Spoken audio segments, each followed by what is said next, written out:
नमस्कार मेरे प्यारे विद्यार्थियों, कैसे हो आप सभी। आशा करता हूं आप लोग स्वस्थ और मस्त होंगे। तो स्वागत है आप सभी का शिक्षा सोपान के इस ऑनलाइन एजुकेशन प्लेटफॉर्म पे। मैं आपका दोस्त आज आपके सामने इंग्लिश ग्रामर का एक ऐसा टॉपिक लेकर के आया हूं जहां से बीएसटीसी की एग्जाम में 2-3 क्वेश्चन पूछे जाते हैं। टॉपिक का नाम है सेंटेंस कंप्लीटिशन। क्या आपको भी सेंटेंस में चारों ऑप्शन सही लगते हैं? कोई भी सेंटेंस आपको दे दिया जाता है और उसमें आपको जो चारों ऑप्शन होते हैं वो सही दिखाई देते हैं, ऐसा लगता है कि चारों ऑप्शन हमारे सही हैं, लेकिन उसमें से हमको ऑप्शन एक चूज को करना पड़ता है। ठीक है, तो ऐसा ही एक आज का हमारा टॉपिक है सेंटेंस कंप्लीटिशन। टॉपिक के बारे में चलने से पहले सबसे पहले मैं आपको बताऊंगा कि सेंटेंस कंप्लीटिशन होता क्या है, कौन कौन से ऐसे रूल हैं। तो ग्रामर के ऐसे रूल्स के बारे में आज हम चर्चा करने वाले हैं जिससे आपका जो सेंटेंस कंप्लीटिशन का टॉपिक है वो बिल्कुल नेक्स्ट लेवल पे पहुंच जाएगा और आपके बीएसटीसी के एग्जाम में आने वाले प्रश्न जो हैं वो बिल्कुल भी गलत नहीं होंगे। तो बिना आपका ज्यादा टाइम लिए हुए डायरेक्ट आपको सीधे मैं क्लास की ओर लेके चलता हूं। टॉपिक का नाम आपको पता लग गया होगा, सेंटेंस कंप्लीटिशन। ठीक है, चलिए सबसे पहले मैं आपके सामने चर्चा करता हूं कि सेंटेंस कंप्लीटिशन होता क्या है। आखिर में सेंटेंस कंप्लीटिशन, देखो इसके नाम से है, आप अगर सेंस निकालने की कोशिश करेंगे तो है सेंटेंस कंप्लीटिशन, यानी सेंटेंस को हमको क्या करना है, पूर्ण करना है। यानी कि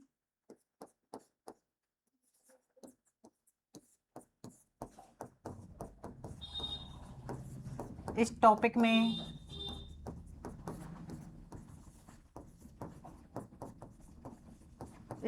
में किसी सेंटेंस के पार्ट को अनफिनिश्ड छोड़ दिया जाता है।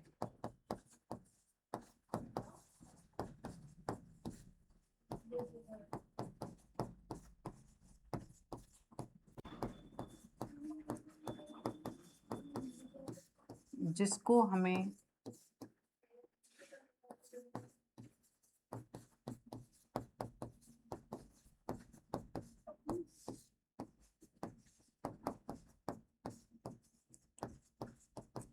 हमें कंप्लीट करना पड़ता है। सेंटेंस कंप्लीटिशन का मतलब आपको समझ में आया? यानी कोई हमको सेंटेंस दे दिया, उसके किसी पार्ट को अनफिनिश छोड़ दिया। क्या छोड़ दिया? अनफिनिश छोड़ दिया, मतलब आपको उसको खाली कर दिया, यानी ब्लैंक। आप एक तरीके से इन प्रश्नों को क्या कह सकते हो, फिल इनटू द ब्लैंक भी आप कह सकते हो।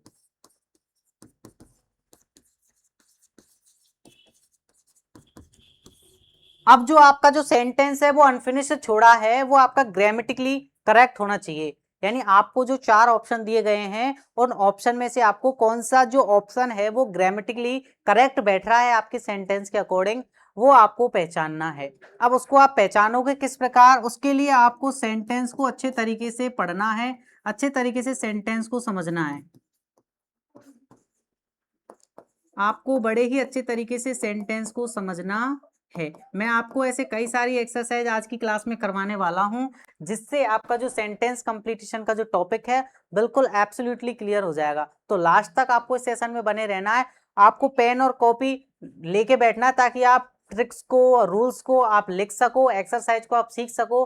ठीक है, तो पेन और कॉपी आप साथ में लेके बैठेंगे। सबसे पहले आपको सेंटेंस को समझना है। किसको समझना है? पूरा जो सेंटेंस है उसको आपको समझना है और उसमें आपको क्या देखना है, इंपॉर्टेंट क्लूज देखने हैं।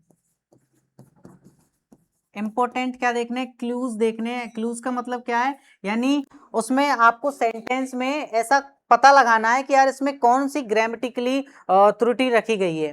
समझ रहे हो? यानी कौन सी ग्रामेटिकली जो पार्ट है वो अनफिनिश छोड़ा गया है। तो उस चीज को यदि आपने समझ लिया, उस क्लू को आपने ढूंढ लिया, तो आपका जो सेंटेंस कंप्लीटिशन वाला टॉपिक है वो गलत नहीं होगा और आपके 2 से 3 प्रश्न यहाँ से हम आपके क्या हो जाएंगे, सही हो जाएंगे। और बात करें यदि हम इंग्लिश ग्रामर की, तो इंग्लिश जो ग्रामर है उसमें वही गिने चुने आपके टॉपिक्स हैं। कोई भी कंपटीशन एग्जाम आप ले लो, वही तोड़ मरोड़ के सेंटेंस रीअरेंजमेंट हो गया, सेंटेंस कंप्लीटिशन हो गया, पार्ट्स ऑफ सेंटेंसेस हो गए, तो यही तोड़ मरोड़ के, बट आपका जो बेसिक है वो बिल्कुल क्लियर होना चाहिए। तो आप चीजों को अच्छी तरीके से समझ पाएंगे, अच्छी तरीके से आप क्वेश्चंस को क्या कर पाएंगे, सॉल्व कर पाएंगे।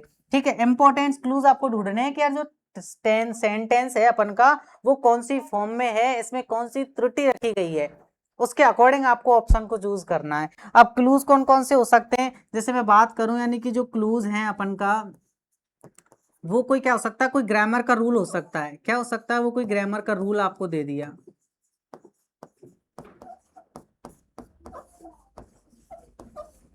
क्या दे दिया गया, कोई हमको ग्रामर का क्या दे दिया गया, रूल दे दिया गया। यानी कि जो सेंटेंस है हमारा, उसमें आपके जो टेंस से रिलेटेड, एडवर्ब से रिलेटेड कोई सा भी रूल हो सकता है, कोई या कंडीशनल सेंटेंस हो सकता है। इसके लिए आपको पहचानना पड़ेगा कि यार ये कौन सा है।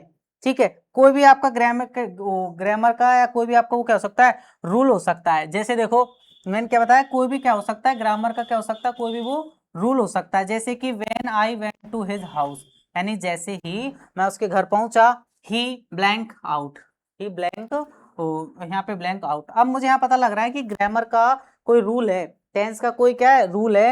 यानी व्हेन आई वेंट, यानी मुझे यहाँ क्या दे रखी है, वी सेकंड फॉर्म दे रखी है। कौन सी फॉर्म दे रखी है, वर्ब की सेकंड फॉर्म दे रखी है। और मुझे पता है यदि एक साइड यदि हमारी वर्ब की सेकंड फॉर्म आए तो इधर हम कौन सा टेंस यूज करते हैं, पास्ट परफेक्ट टेंस यूज करते हैं। पास्ट परफेक्ट टेंस का यूज का मतलब करने का क्या है, हम क्या यूज करते हैं, had plus B three, head plus B third हम यूज करते हैं। ये इतनी सी बात हमको पता होना चाहिए। ठीक है, तो हमने यहाँ पे पहचान लिया। अभी हमने ऑप्शंस को नहीं देखा कि ऑप्शन में क्या है, बट हमने क्या है, पहचान लिया कि ये कोई क्या ग्रामर का रूल दे रखा है। यानी कि when I went to his house he blank out. तो एक तरीके से मैं इसको क्या कह सकता हूँ, सेंटेंस कंप्लीशन वाले टॉपिक को फिल इनटू दी ब्लैंक्स, यानी कोई ब्लैंक मुझे खाली करके दे दिया गया, उसमें कोई ग्रामेटिकली त्रुटि करके दे दी गई, और उस त्रुटि को मुझे क्या करना है, कंप्लीट करना है। और कंप्लीट कैसे करना है, according to my sense, according to my English practice, मुझे उसको क्या करना है, सॉल्व करना है। Is that clear. चलिए, When I went to his house, he blank out। अब मुझे पता लग गया कि इधर भी सेकंड है, इधर मेरा पास्ट परफेक्ट आएगा, नहीं हेड प्लस बी थ्री आएगी। अब देखो यहाँ पे बेंट तो आने से रहा, हेड गॉन और गो हैज, तो मुझे पता लग रहा है head plus B three, go went gone, ये अपन की थर्ड फॉर्म है। तो व्हाट राइट आंसर कौन सा हो जाएगा अपन का, हेड गॉन हमारा क्या हो जाएगा, राइट आंसर हो जाएगा। बताइए आपको समझ में आ रहा है, नहीं आ रहा। सेंटेंस कंप्लीटेशन का मतलब समझ में आया नहीं आया, बारीकी से चीजों को समझने का प्रयास कीजिए। रटने की आपको आवश्यकता नहीं है। ठीक है, आपका दोस्त है, वो सारी चीजें आपको क्लियर करवा देगा, बट आप तो बिल्कुल एकाग्रचित होकर के मुझे सुनिए आप कि मैं क्या कह रहा हूं। सेंटेंस कंप्लीटेशन इंग्लिश ग्रामर का एक ऐसा टॉपिक है जिसमें आपको कोई ग्रामेटिकली इनकरेक्ट दे दिया जाएगा, कोई त्रुटि दे दी जाएगी, एक पार्ट को अनफिनिश छोड़ दिया जाएगा, और उस पार्ट को आपको क्या करना है, फिल करना है। किस तरीके से फिल करना है, उसमें आपको पहचानना है कि यार इसमें कहीं कोई मेरा ग्रामर का रूल तो नहीं लग रहा, इसमें कहीं कोई प्रीपोजिशन तो नहीं दे रखा, कहीं कोई वो अपोजिट तो नहीं दे रखे, कहीं कोई इडियम फ्रेज तो नहीं है। ठीक है, तो वो आपको पहचानना है कि कहीं इसमें सब्जेक्ट और एग्रीमेंट का कोई नियम तो नहीं लग रहा है। ठीक है, तो वो आपकी एक इंग्लिश की प्रैक्टिस के अकॉर्डिंग आएगा। ज्यादा से ज्यादा आपको एमसीक्यू सॉल्व करने हैं। आपके इस ऑनलाइन एजुकेशन प्लेटफॉर्म पे आपको कई सारी एमसीक्यू क्लास चलाई जा रही हैं, और कई सारी आपकी जो बीएसटीसी और पीटीटी का जो एग्जाम है आपका, वो अब नजदीक है, उसके आने तक आपको कई सारी क्लासेज आपके इस चैनल पे मिलेंगी। तो आपको रेगुलरली बने रहना है, और बिना आपका टाइम वेस्ट किए, इससे पहले मैं आपको स्ट्रेटजी बता चुका हूं कि आपको किस तरीके से अपनी स्ट्रेटजी लगानी है, और आप देख के पीछे जाके उस वीडियो को आप देख सकते हो। ठीक है, तो ये हो गया हमारा, हेडगोन आ गया। ठीक है, तो ये मैंने बताया कि कोई ग्रामर का कोई क्या हो सकता है, रूल हो सकता है। ठीक है, चलिए और क्या क्या हो सकते हैं, जैसे जैसे कोई सेंटेंस है, उसमें क्या हो सकता है, कोई प्रपोजिशन हो सकता है। अभी मैं आपको एक्सरसाइज के थ्रू समझाऊंगा क्या हो सकता है। कोई प्रपोजिशन दे दिया, कोई मुझे सेंटेंस दे दिया गया, और नीचे मुझे उसमें ऑप्शन दे दिए, इन, एट, ऑन, अबव, है ना, उस तरीके से, और ब्लैंक दे दिया गया। तो एक तरीके से मेरा प्रपोजिशन से रिलेटेड वो क्वेश्चन हो गया। ठीक है, मुझे वहां पहचाना है कि कौन सा प्रपोजिशन फिक्स बैठेगा, किस प्रपोजिशन को यहाँ पे फिल करने से मेरा जो सेंटेंस है वो कंप्लीट हो जाएगा। भाई बात वही है, बस टॉपिक का नाम अलग कर दिया, एक नाम आपको ऐसा दे दिया बिल्कुल भ्रमित करने वाला है, सेंटेंस कंप्लीटेशन। यार ये क्या है, कौन सा टॉपिक आ गया है नया। बट चीजों को अगर अपन देखेंगे, एनालिसिस यदि हम करेंगे अपनी प्रैक्टिस के अकॉर्डिंग, तो हमको समझ में आ जाएगा कि यार एक तरीके से fill in to the blanks है। कोई सेंटेंस है, उसमें छोटा सा ब्लैंक दे दिया, हमको उसमें भरना है। वो हमारा जो ब्लैंक है वो सही होना चाहिए, पूरा सेंटेंस के दौरान वो क्या हो जाना चाहिए, करेक्ट हो जाना चाहिए। बस टॉपिक का नाम अलग हो गया, बट चीजें तो वही है भाई। ठीक है, प्रीपोजिशन हो सकता है आपका कोई भी, कोई जो सेंटेंस है प्रीपोजिशन हो गया, उसमें कुछ प्रीपोजिशन से संबंधित त्रुटि आपके लिए दे दी गई। ठीक है, सेंटेंस में कोई अनफिनिश पार्ट जो है वो अपोजिट वर्ड हो सकता है। हो सकता है कि आपको जो वर्ड यूज किया है उसका कोई अपोजिट आए। सारी एक्सरसाइज अभी मैं आपके लिए करवाऊंगा, और सारी चीज आपको क्लियर हो जाएगी, बट आपको स्किप नहीं करना है। ठीक है, बिल्कुल बने रहना है लास्ट तक। सेंटेंस में कोई इडियम फ्रेज हो सकती है, कोई आपकी प्रोवर्ब, कहावत, या कोई भी आपका ऐसा मॉरल हो सकता है स्टोरी का, कुछ भी हो सकता है, ठीक है, इडियम फ्रेज हो सकती है। तो इस तरीके की त्रुटि आपको दे दी जाएंगी, उनको आपको फिलअप करना है, ठीक है। चलिए, ये आ गई भाई साहब हमारी एक्सरसाइज। एक्सरसाइज आ गई आपकी, किस तरीके से आपको सॉल्व करने हैं, किस तरीके से आपको ऑप्शंस को अटेम्प्ट करना है। और मैं कई बार आपको बता चुका हूं मेरे प्यारे विद्यार्थियों, अभी आप 12th पास करके आए हो, प्री बीएसटीसी के एग्जाम आप पहली बार दे रहे हो, आपका ये पहला कंपटीशन एग्जाम होने वाला है, आपको पैनिक नहीं होना है, आपको नर्वस नहीं होना है। मैंने आपको फिर बताया कि आपको एक एक्सक्लेमेशन मेथड, रिजेक्शन मेथड का यूज आपको करना है, कि कोई भी आपको क्वेश्चन दे रखा हो, मैं इंग्लिश की बात नहीं कर रहा हूँ, ये आप अपने कोई भी कंपटीशन एग्जाम दे लेना, या कोई भी पार्टीशन आप सॉल्व कर रहे हो, तो उसमें आप रिजेक्शन मेथड का जितना यूज करोगे उतना आपके लिए बेनिफिशियल रहेगा। इसका मतलब क्या है सर रिजेक्शन मेथड का? रिजेक्शन मेथड का मतलब ये होता है कि कोई हमको क्वेश्चन है, उसके 4 ऑप्शन है, तो उसमें से 2 ऑप्शन तो ऐसे होंगे जो बिल्कुल ही नहीं हो सकते, जो बिल्कुल ही हमारे जो हमारा प्रश्न है उसमें फिट नहीं बैठेंगे। तो पहले तो आप उनको रिकॉग्नाइज करो कि भाई साहब ये बिल्कुल नहीं होंगे, मेरे 2 ऑप्शन तो बिल्कुल डिलीट हैं। अब मेरे पास बच्चे 2 ऑप्शन बच गए, तो उनमें हमारे जो प्रश्न को सही करने के जो चांसेस हैं वो हमारे 50-50% हो जाएंगे, ठीक है। ये प्रश्न, ये कंडीशन कब है? जब आपको प्रश्न ना आ रहे हों, ठीक है। और आप रिजेक्शन मेथड का यूज करोगे तो आपको प्रश्न की जो गलत होने के जो चांसेस हैं वो कम हो जाएंगे, ठीक है। चलिए, अब मैं एक्सरसाइज की तरफ आपके लिए लेके चलता हूं, ठीक है। देखना, पहला जो एक्सरसाइज है आपकी, द 20 मैन, हाँ, the 20 man had a gun. अब मुझे ये जो वाला मेरा पार्ट है वो क्या छोड़ दिया गया? अनफिनिश छोड़ दिया गया, ठीक है। अब मुझे कुछ भी नहीं पता इस चीज के बारे में कि क्या है, क्या है, क्या नहीं है। अब मैंने पहचान लिया नहीं कि वन, ऑल, ईच, एवरी, ये मेरे 4 वर्ड दे दिए गए। अब मुझे इसमें से क्या है, मुझे ऑप्शन को फिलअप करना है, ठीक है। ध्यान से देखिएगा, the 20 man had a gun, यहाँ बात कितने लोगों की हो रही है? 20 लोगों की। कितने लोगों की? 20 लोगों की। हैड ए गन, उन सबके पास क्या है? बंदूक है। बात किसकी हो रही है? 20 लोगों की बात हो रही है, और उन सब लोगों के पास क्या है? गन है, ठीक है। अब सब लोगों के पास क्या है? गन है। अब यहाँ प्रत्येक की बात की जाए, प्रत्येक की बात की जाए तो आपको पता होना चाहिए, प्रत्येक की बात, जब सब्जेक्ट वर्ब एग्रीमेंट का टॉपिक जब हम पढ़ते हैं तो हम तब वहां पे पता लगाते हैं कि यहाँ पर प्रत्येक बच्चे की बात की जाए, ईच ऑफ द स्टूडेंट्स, ठीक है। तो वहां पे क्या, किसका उपयोग किया जाएगा? ईच का उपयोग किया जाएगा। किसका उपयोग किया जाएगा? ईच का यूज किया जाएगा। तो राइट आंसर हमारा क्या हो जाएगा? ईच हमारा क्या हो जाएगा? राइट आंसर हो जाएगा।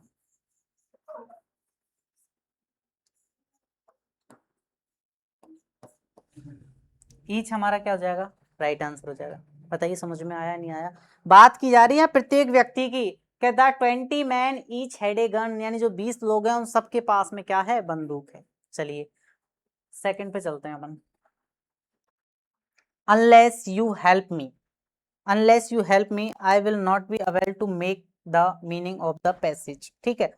अब मेक, अब मेक के बाद अपन को क्या लगाना है? अपन को मेक के बाद इनमें से एक वर्ड यूज करना है। ये आपकी क्या बनेगा? एक फ्रेज बनेगा। क्या बनेगा?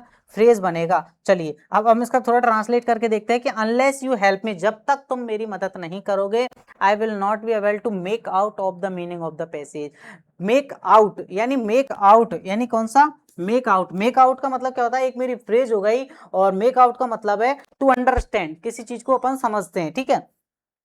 अनलेस यू हेल्प मी, जब तक तुम मेरी क्या नहीं करोगे? मदद नहीं करोगे, I will not be able to make out the meaning of the passage, मैं आपको इस पैसेज का मतलब नहीं समझ सकता हूं, या आपको नहीं समझा सकता हूं। तो मेक आउट क्या आएगा? मेक आउट आएगा। मेक आउट का मतलब क्या है? टू अंडरस्टैंड, किसी भी चीज को समझना। बताइए यहां तक क्लियर है या नहीं है? चलिए, अगले प्रश्न पे हम चलते हैं। My teeth blank when I at the ice cream fast. बात की जा रही है माई टीथ यानी मेरे दांत, blank when I at the ice cream fast, जब मैं आइसक्रीम को फास्ट खाता हूँ तो मेरे जो जो टीथ हैं वो, उनमें क्या होगी? बताओ। अपन कहते हैं ना मतलब एक तरीके से झंझनाहट सी उत्पन्न होती है अपन के उसमें। तो ये आपको याद रखना पड़ेगा कि जब माई टीथ यानी जब मैं आइसक्रीम खाता हूँ तो मेरे जो टीथ हैं उनमें देखो पेन, पेन तो होता है, ये पेन तो बाद की बात है, जब हमारे जो बैक्टीरिया फंगल इन्फेक्शन वगैरह हो जाता है उसके बाद होते हैं। लेकिन जो दांतों में जो झंझनाहट होती है ना, आइसक्रीम खाते समय जो दांतों में लगती है, उसको हम बोलते हैं टिंगल। ये याद रखेंगे आप लोग, ठीक है। प्रिकल्ट का मतलब चुभना, चुभती तो वो है नहीं है। टिंगल्ट का मतलब होता है झंझनाट, यानी जब हम आइसक्रीम खा रहे हैं तो हमारी वो जो दांतों में एक तरीके से झंझनाट क्रिएट होती है ना, उसको बोलते हैं टिंगल। थ्रोब्ड, थ्रोब्ड भी अपन का सही है, लेकिन थ्रोब्ड का मतलब होता है मतलब एक तरीके से तेज दर्द के साथ में होना, तो इस तरीके से ये थ्रोब यहाँ पे अपन का क्या जाएगा, राइट आंसर अपन का नहीं होगा, तो राइट आंसर जो होगा अपन का होगा टिंगल्ड, ठीक है। यानी एक तरीके से जब मैं आइसक्रीम खाता हूँ तो टिंगल्ड मुझे फील होता है, यानी मेरे दांतों में क्या होती है, एक तरीके से सेंसिटिविटी मुझे होती है, एक तरीके की झंझनाट मुझे होती है, ठीक है। तो what is our right answer, तो टिंगल, ठीक है। चलिए नेक्स्ट प्रश्न पे चलते हैं। I shall not come, you need me. I shall not come, मैं नहीं आऊंगा। यू नीड मी, जब तक आपको देखो जब तक मतलब तुरंत आपके दिमाग में यदि आपकी प्रैक्टिस अच्छी है और आपके ग्रामर के कंसेप्ट और रूल है वो बिल्कुल क्लियर है, तो ऑटोमेटिक जो आंसर है वो खुद आके खड़ा हो जाएगा भाई कि ये रहा तुम्हारा right answer. I shall not come, मैं नहीं आऊंगा, जब तक नहीं आऊंगा जब तक तुमको मेरी जरूरत नहीं होगी। मैं जब तक नहीं आऊंगा जब तक तुमको मेरी जरूरत नहीं होगी। अब अंटल वगैरह और ये तो आने से रही है, तो इसके सामने कोई अपन को टाइम वगैरह शो करना पड़ता है, ठीक है। तो क्या आएगा यहाँ पे, अनलेस आएगा। क्या आएगा, अनलेस। अनलेस का मीनिंग क्या होता है, जब तक की, जब तक की, यानी जब तक तुमको मेरी जरूरत नहीं होगी मैं क्या नहीं आऊंगा, मैं नहीं आने वाला भाई। I shall not come unless you need me, जब तक तुमको मेरी जरूरत नहीं है आई शैल नॉट कम, ठीक है। तो क्या राइट आंसर हो जाएगा हमारा, अनलेस। बताइए समझ में आ रहा है नहीं आ रहा, सेंटेंस कंप्लीशन का मतलब आपको समझ में आया नहीं आ रहा, किस तरीके के प्रश्न हमको आएंगे ये समझ में आ रहा है नहीं आ रहा। इस तरीके के जो प्रश्न है वो आएंगे, यानी कोई सेंटेंस है उसमें से कोई एक पार्ट अनफिनिश छोड़ दिया, नीचे हमको 4 ऑप्शन दे दिए गए, उन ऑप्शंस में से हमको क्या करना है, fill in to the blanks करना है। बताइए समझ में आ रहा है आपको, ठीक है। चलें, चलिए। He did his work till sunset, देखिए आप, he did his work till sunset, he did his work, उसने अपना कार्य किया, टिल सनसेट। अब देखो मैंने कहा ना टिल, टिल और एंटिल इनके साथ में क्या दिया होता है, हमको समय दिया गया होता है। सनसेट मतलब उसने सूर्यास्त तक अपना काम किया। ईगरली माने उत्साहपूर्वक, और हैसली माने शीघ्रता से, पेशेंटली और ग्रेसफुली यानी प्रसन्नतापूर्वक। पेशेंटली उसने शाम तक अपना काम किया, जैसे अपन किसी को अपन ने हायर किया काम करने के लिए, कोई मजदूर है उसको अपन काम करने के लिए लेकर के आए, अब हम उससे कहेंगे कि जब आपको शाम हो जाएगी तब हम आपको पे करेंगे, तब हम आपको आपकी जो मजदूरी का जो भी आपका वो है वेतन वगैरह वो हम आपको मिलेंगे। तो वो बेचारा सुबह से लेके शाम तक बिल्कुल धैर्यता पूर्वक के साथ में काम करता रहेगा, वो इसी धैर्य के साथ तो काम करेगा कि यार जब मेरा टाइम ओवर हो जाएगा तो मुझे मेरा जो मेरा काम है उसके लिए पे किया जाएगा, मेरा मुझे वेतन मिल जाएगा, मुझे मेरे दिन की जो भी मजदूरी है वो मुझे मिल जाएगी। तो वो धैर्य पूर्वक ही तो अपना काम करेगा, पेशेंट फुल होकर के बिल्कुल धैर्य पूर्वक इस धैर्य में बैठा रहेगा कि यार जब मेरा काम हो जाएगा तब मुझे पेमेंट किया जाएगा। समझ पा रहे हैं, तो क्या आएगा अपन का राइट, जो अपन वर्ड चूज करेंगे, जो राइट सेंटेंस कंप्लीट होगा वो मेरा होगा पेशेंटली से। पेशेंटली मतलब यानी कि आई ही डिड हिज वर्क, उसने अपना कार्य किया पेशेंटली टिल सनसेट, जब तक सूर्यास्त नहीं हो गया, जब तक दिन हमारा नहीं छिप गया तब तक उसने बड़े धैर्य पूर्वक अपना कार्य किया। बताइए समझ में आ रहा है, चीजें क्लियर हो पा रही हैं नहीं हो पा रही हैं आपकी, ठीक है। तो लगातार जो एमसीक्यू की क्लास है वो आपको लेनी है हमारे चैनल पे, और आपको अपने फ्रेंड्स रिलेटिव्स और जो भी आपके जो भी फ्रेंड सर्कल में जो भी लोग हैं जो आपकी प्री वीएसटीसी पीटीईटी की तैयारी कर रहे हैं और उनको इंग्लिश ग्रामर में कोई भी दिक्कत आ रही है, तो आप निःशुल्क उन इस वीडियो को आप उनको शेयर कर सकते हो, सारे डाउट्स आपके इस हमारे चैनल पे क्लियर किए जाएंगे। और यदि आपको कोई भी दिक्कत अगर किसी टॉपिक पे हो रही है, यदि आप किसी टॉपिक पे पर्सनली वीडियो चाहते हो, तो आप कमेंट में आप लिख सकते हो कि सर हमको इस टॉपिक पर आप वीडियो प्रोवाइड करवा दीजिए, तो नेक्स्ट जो वीडियो होगी वो आपके ही टॉपिक पे होगी, ठीक है। हर कमेंट का आपको जवाब दिया जाएगा, ठीक है। ऐसा नहीं है कि किसी भी कमेंट को इग्नोर कर दिया, अरे किसी बच्चे ने किसी टॉपिक की डिमांड करी, किसी का कोई डाउट है तो उसको इग्नोर कर दिया, नहीं, ठीक है। तो सारे बच्चों की जो कमेंट है उसका एनालिसिस करके और नेक्स्ट टॉपिक पे आपको उसी कमेंट वाले टॉपिक पे वीडियो प्रोवाइड की जाएगी, ठीक है। तो what is right answer, he did his work patiently till sunset, ठीक है, धैर्यपूर्वक उसने अपना कार्य किया। तो पेशेंटली मेरा क्या हो जाएगा मेरे प्यारे साथियों, राइट आंसर हो जाएगा, ठीक है। चलिए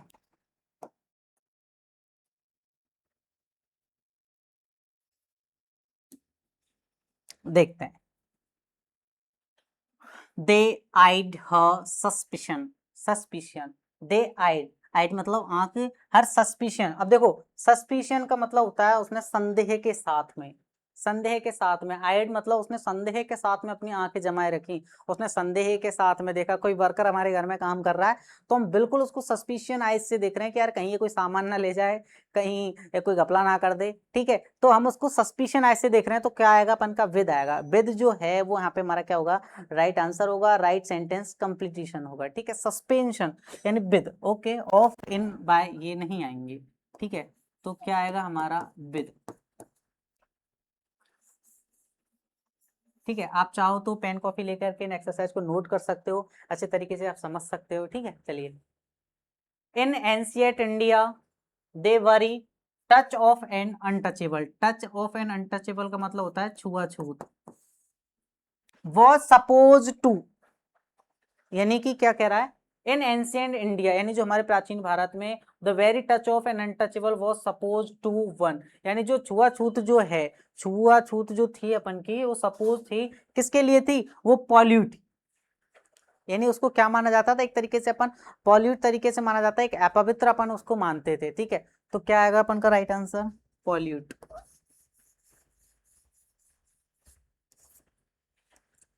if he is an enemy we will treat him as, if he is enemy यदि वो मेरा शत्रु है, यदि वो मेरा शत्रु है तो we will treat him as, मैं उसके साथ में ऐसा ही, एज सच, सच मीन्स ऐसा, तो मैं उसके साथ में ऐसा ही बिहेव करूंगा, यदि वो मेरा शत्रु है तो मैं उसके साथ में शत्रु जैसा ही व्यवहार करूंगा, ठीक है, क्या कह रहा है, we will treat him as such, मैं उसके साथ में ऐसा ही व्यवहार करूंगा, as such, right answer such, same नहीं आएगा, मैं उसके साथ में सेम, क्या कह रहा है वो, यदि वो मेरा शत्रु है तो मैं उसके साथ में एज सच यानी ऐसा ही व्यवहार करूंगा, सेम नहीं, सो लाइक इस तरीके के कोई भी नहीं आएंगे, आप देख सकते हो जब आप ऑप्शन को पढ़ेंगे तो राइट आंसर आपको ऑटोमेटिक डिटेक्ट हो जाएगा कि यदि आपके रूल्स क्लियर है भाई, यदि आपके रूल्स जो क्लियर हैं ऑटोमेटिक आप आंसर फाइंड आउट कर सकते हो, if he is an enemy यदि वो मेरा शत्रु है, we will treat him as, मैं उसके साथ में ऐसा व्यवहार करूंगा, यदि वो मेरा दोस्त है तो मैं उसके साथ में दोस्त जैसा व्यवहार करूंगा, यदि वो मेरा शत्रु है तो मैं उसके साथ में एक शत्रु जैसा ही व्यवहार करूंगा,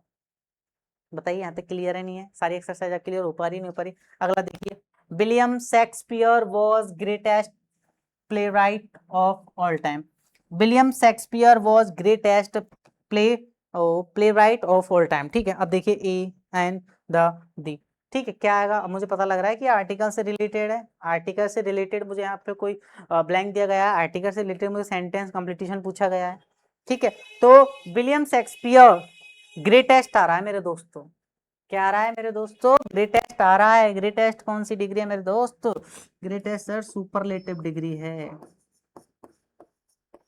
कौन सी डिग्री है, सुपरलेटिव डिग्री है, और मेरे प्यारे विद्यार्थियों मैंने आपको आर्टिकल वाली क्लास में बताया था कि जब हमारी कोई सुपरलेटिव डिग्री होती है तो उससे पहले द आर्टिकल का यूज किया जाता है, ए एन द, इंडेफिनेट और डेफिनेट दो प्रकार के आर्टिकल्स हमने वहां सीखे थे, यदि आप नहीं सीखे तो आप जाके प्ले लिस्ट में जाकर के आप देख सकते हो, आपको बिल्कुल कंसेप्ट वाइज आपके पूरे according to BSTC syllabus step by step आपको क्लासेस प्रोवाइड की गई हैं आपके इस चैनल पर, ठीक है, तो आप आर्टिकल वाली क्लास में देख सकते हो कि हमने सारे नियम्स वहां क्लियर करे हैं कि द जो आर्टिकल है उसका यूज कब किया जाता है, तो मुझे पता है हमारी डिग्री कितने प्रकार की होती है, 3 डिग्री होती है हमारी, कितनी डिग्री होती है हमारी, 3 डिग्री होती है, एक तो होती है हमारी पॉजिटिव,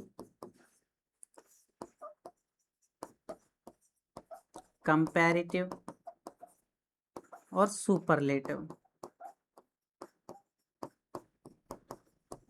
ठीक है, पॉजिटिव डिग्री होती है वो हमारी नॉर्मल डिग्री होती है, यानी कि कोई भी जो साधारण होता है वो हमारी पॉजिटिव होती है ना, ये, और जब हम कंपैरेटिव में ER जब हम जोड़ देते हैं तो वो हमारी क्या बन जाती है, कंपैरेटिव बन जाती है, लेकिन सुपरलेटिव में हम क्या जोड़ते हैं, EST जोड़ते हैं, क्या जोड़ते हैं, EST, तो जिन भी वर्ड्स के पीछे हमको EST जोड़ा मिलता है यानी जो हमारे सुपरलेटिव फॉर्म में होते हैं उनके साथ में द आर्टिकल यूज किए जाते हैं, कंसेप्ट क्लियर है, यहीं आप कंसेप्ट को क्लियर कर लेना कि द आर्टिकल जहां हमारा पूछा जा रहा है, द आर्टिकल जहां है तो सॉरी सुपरलेटिव डिग्री जहां है तो हम वहां कौन सा आर्टिकल लगाएंगे, द आर्टिकल, समझ पाए, चलिए नेक्स्ट, ठीक है, चलिए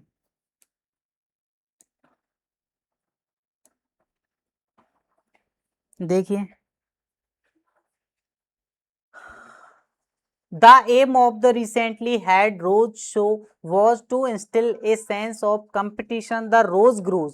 यहाँ रोज ग्रोवर्स के बारे में बात की गई है, यानी टू पीपल्स के बारे में यहाँ पे बात की गई है। कितने लोगों के बारे में बात की गई? टू पीपल्स के बारे में बात की गई है। और आपको पता है टू पीपल्स के बारे में बात की जाती है तो दो हमने वो पढ़े थे हमारे, एक तो हमने पढ़ा था बिटवीन और एक हमने पढ़ा एमोंग। दो लोगों की जहां बात होती है, सॉरी, दो लोगों की जहां हमारी बात होती है वहां होता है हमारा बिटवीन, और यहाँ दो से अधिक लोगों की बात होती है वहां होता है हमारा एमोंग। अब सुनिए सुनिए, यहाँ पे टू पीपल्स की बात नहीं की गई है, यहाँ पे पर्टिकुलर दो पीपल्स की बात नहीं की गई है, यहाँ पे किसकी बात की गई है? यहाँ पे रोज ग्रोअर्स वाले की बात की गई है, यानी कि जो रोज ग्रोअर्स हैं, यानी जो फूल लगाने वाले हैं, उन सब की बात की गई है यहाँ पे, यानी दो से अधिक लोगों की यहाँ पे बात की गई है। तो यहाँ पे क्या आएगा? अमोंग आएगा। क्या आएगा? एमोंग आएगा। ठीक है, जब दो लोगों की बात की जाती है ना तो हमारा बिटवीन आता, लेकिन दो से अधिक लोगों की बात की गई है तो हमारा क्या आएगा? यहाँ पे अमोंग आएगा। ठीक है, चलिए बिल्कुल आप याद रखेंगे कि दो से अधिक लोगों की बात की जाए तो हमारा क्या आता है? अमोंग आता है। प्रीपोजिशन में हमने सीखे थे हमारे बिटवीन और अमोंग। जहाँ दो लोगों की बात की जाए, टीचर ने एप्पल को डिस्ट्रीब्यूट कर दिया दो लोगों के बीच में, तो अपन का बिटवीन आएगा। पूरी क्लास के बीच में मिठाई डिस्ट्रीब्यूट की तो अमोंग आएगा। समझ में आया? चलिए, Do you not know the girl had stood first in the examination? Do you not know the girl? आप उस लड़की को नहीं जानते। Had stood first in the examination, जिसको हमने क्या एग्जाम में देखा था। यानी यहाँ पे लोग की बात की जा रही है, यहाँ पे यानी कि एक ह्यूमन लिविंग की बात की जा रही है, जीवित व्यक्ति की बात की जा रही है, लड़की की बात की जा रही है। तो वहां पे अपन क्या यूज करते हैं? यानी कि तुम उस लड़की को नहीं जानते जिसको हमने वहां देखा था, जिसको हमने एग्जामिनेशन हॉल में देखा था। तो who had stood first in the examination, जिसको हमने एग्जामिनेशन में देखा था, पहली बार एग्जाम में हमने देखा था। क्या तुम उस लड़की को नहीं जानते हो? तो जीवित की जहां बात की जाती है वहां पे क्या आता है? हु आता है। क्या आता है? हमारा हु आता है। ठीक है, a human chain will be form on 11th। जहां समय की बात कर दी गई मेरे दोस्त, समय आ गया मेरा। जहां समय अगर हमको दे दिया गया तो वहां पे आप क्या लगाओगे? वेन लगाओगे। बिना आंख बंद कर दे आप क्या लगा दोगे? वेन आप यूज कर देंगे। ठीक है, क्या दे गया? A human chain will be form on the 11th में when the Janmabhoomi please is administrator. समय दे दिया गया 11th मई, आपको टाइम दे दिया गया, क्या लगाओगे आप? वेन लगाएंगे। ठीक है, a series of talks been arrange by the school. ठीक है, क्या कह रहा है? A series of talks, a series यहाँ पे हमारी क्या? एक श्रृंखला, यानी सिंगुलर है। कौन सी नाउन है? कलेक्टिव नाउन है, समूहवाचक संख्या है। लेकिन अपन कलेक्टिव नाउन को क्या मानते हैं? ओनली सिंगुलर मानते हैं। याद रखेंगे इस नियम को, नाउन वाले चैप्टर में सीखा था कि यानी कलेक्टिव नाउन को क्या मानते हैं? ऑलवेज सिंगुलर मानते हैं। और ए चेन, ए सीरीज, एक श्रृंखला क्या है हमारी? सिंगुलर है। तो अकॉर्डिंग टू सिंगुलर अपन क्या यूज करेंगे? हैव तो आएगा नहीं, हैव तो अपन किसके साथ में यूज करते हैं? प्लूरल के साथ में यूज करते हैं। हैज अपन का राइट आंसर हो जाएगा। समझ में आया? चलें नेक्स्ट। ठीक है, चलिए देखना, no one besides his brother defect. जब हम सब्जेक्ट पर एग्रीमेंट पढ़ते हैं, सब्जेक्ट का वर्ब के साथ अपन एग्रीमेंट करवाते हैं, तो उसमें अपन नियम सीखते हैं। यानी यदि किसी सेंटेंस में besides, as well as, with अगर आए तो उससे पहले जो होता है हमारा, उसके अकॉर्डिंग अपन लगाते हैं। अब यहाँ पे हमारा क्या दे रखा है? नो वन दे रखा है। क्या दे रखा है? No one. और नो वन हमारा, नो वन को हम क्या मानते हैं? सिंगुलर मानते हैं। क्या मानते हैं? नो वन को सिंगुलर मानते हैं। तो अकॉर्डिंग टू सिंगुलर आप देख लो, और नो नहीं आएगा, हैव नोन नहीं आएगा, नोज।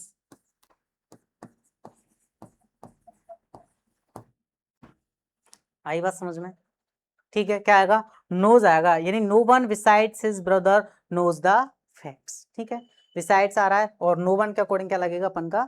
सिंगुलर लगेगा। ठीक है, चलिए, the shocked world watch as the WTC collapsed. The shock word, यानी जो संसार है वो क्या हो गया, शॉक हो गया जब उसने WCP को कोलैप्स होते देखा, गिरता हुआ देखा। तो यहाँ पे स्ट्रिंगली, साइलेंटली इस तरीके नहीं आएगा, इसमें आएगा इनक्रेडिबली, यानी उनको क्या नहीं रहा, विश्वास नहीं हुआ, अविश्वास तरीके से उन्होंने देखा कि अरे यार ये क्या होगा, WTC जो है वो किस तरीके से कोलैप्स हो गई, किस तरीके से गिर गई, यानी उनको अविश्वास के साथ में, इसका मतलब होता है इनक्रेडिबली का मतलब अविश्वास के साथ में उन्होंने देखा। तो राइट आंसर क्या हो जाएगा हमारा, इनक्रेडिबली। आई बात समझ में? चलिए, I examine the script, I examine the script क्या आएगा बताइए,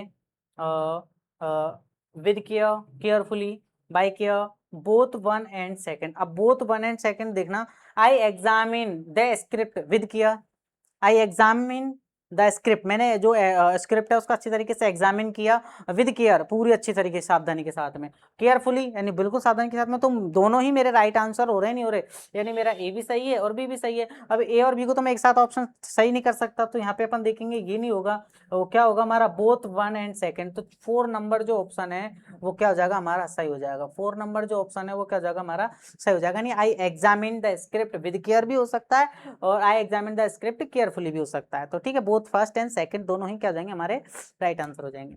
चलिए नेक्स्ट पे चलते हैं। सी was with her family in Kashmir, यानी वो अपने परिवार के साथ में कश्मीर में क्या कर रहा है, हॉलीडेइंग, बिल्कुल हमारा राइट आंसर पहचान में आ गया, यानी छुट्टियां वो कर रहा है। अब यहाँ पे तुम कहोगे स्पेंडिंग क्यों नहीं आया सर, स्पेंडिंग, स्पेंडिंग जब आता है जब कोई टाइम हमको दिया गया होता, टाइम शो करता है, यानी वो हमारे साथ टाइम स्पेंड कर रहे हैं इतना, ये वो है ना, तो इस तरीके से। तो वो क्या है, कश्मीर में अपनी हॉलीडेइंग यानी छुट्टियां को क्या कर रहे हैं, निकाल रहे हैं। ठीक है, तो क्या आ जाएगा, हॉलीडेइंग अपन का यहाँ पे आ जाएगा। ठीक है, सी was holidaying with her family in Kashmir. चलिए ठीक है, तो ये हमारे हो गए अपन की स्लाइड, हो गई अपन की पूरी। ठीक है, तो ये हमारा क्या था, सेंटेंस कंप्लीटिशन का क्या था हमारा टॉपिक था, सेंटेंस कंप्लीटिशन का क्या था, ये हमारा टॉपिक था। इसमें हमने क्या सीखा, चलिए बताइए। सेंटेंस कंप्लीटिशन में हमने सीखा कि कोई भी जो हमारा सेंटेंस है उसमें कोई भी ग्रामेटिकली इनकरेक्टेंसी आपको दे दी जाएगी, कोई भी ग्रामेटिकल से आपको त्रुटि दे दी जाएगी और उसको आपको रिकॉग्नाइज करना है, उसको आपको पहचानना है। उसमें कोई पार्ट है वो अनफिनिश्ड छोड़ दिया गया तो आपको उसको पहचानना है। उसको पहचानना कैसे, आपको कुछ ग्रामर के रूल्स आपको पता होना चाहिए, आपके दिमाग में पूरे जो कंसेप्ट हैं वो आपके क्लियर होने चाहिए कि यार कौन से इसमें, यानी कि कहीं प्रीपोजिशन वाला रूल तो फॉलो नहीं कर रहा, कहीं इसमें कुछ डिटर्मिनर्स तो नहीं लग रहे। ठीक है, तो सारे कोई अपोजिट तो नहीं है। ठीक है, तो कोई ग्रामर का रूल तो नहीं है, तो सारी चीजें आपको देखनी है ये। ठीक है, तो ये कब हो पाएंगे, जब आपके ग्रामर की बेस मजबूत है, आपकी जो नींव है ना ग्रामर की वो अच्छी है भाई। सेंटेंस कंप्लीटिशन कोई अलग से कोई टॉपिक नहीं है कि कोई अलग से हो, वही सेम वो पुराने नियम, बट आपको फिल इनटू द ब्लैंक्स की तरह दे दिया गया। कोई ग्रामेटिकली आपको क्या दे दिया गया, पार्ट है वो अनफिनिश छोड़ दिया गया, उसको आपको पूरा करवा रहा है। ठीक है, तो इसी तरह हमारे इस चैनल पे आप बने रहिए। ठीक है, और यदि आपको हमारी वीडियोस पसंद आ रही हो तो इनको अपने और भी दोस्तों के साथ में शेयर कीजिए। ठीक है, आपके लिए लगातार इस चैनल पे वीडियोस प्रोवाइड करवाई जाएंगी, एक अच्छा जो कंटेंट, अच्छा मटेरियल जितना हमसे हो पा रहा है, हमारी टीम प्रयास कर रही है आपको बेस्ट से बेस्ट देने का, कि एक अच्छा से अच्छा मैटर आपका आपको प्रोवाइड करवाया जाए और आप जो हो अपने PSTC में और अपनी एक सीट फिक्स कर सको। ठीक है, इसके बदले में हमको कुछ नहीं चाहिए, बस आप अपना थोड़ा सा सपोर्ट बनाए रखें, आपका जो प्यार है वो बनाए रखिए बस। ठीक है, थैंक यू वेरी मच, जय हिंद, जय भारत।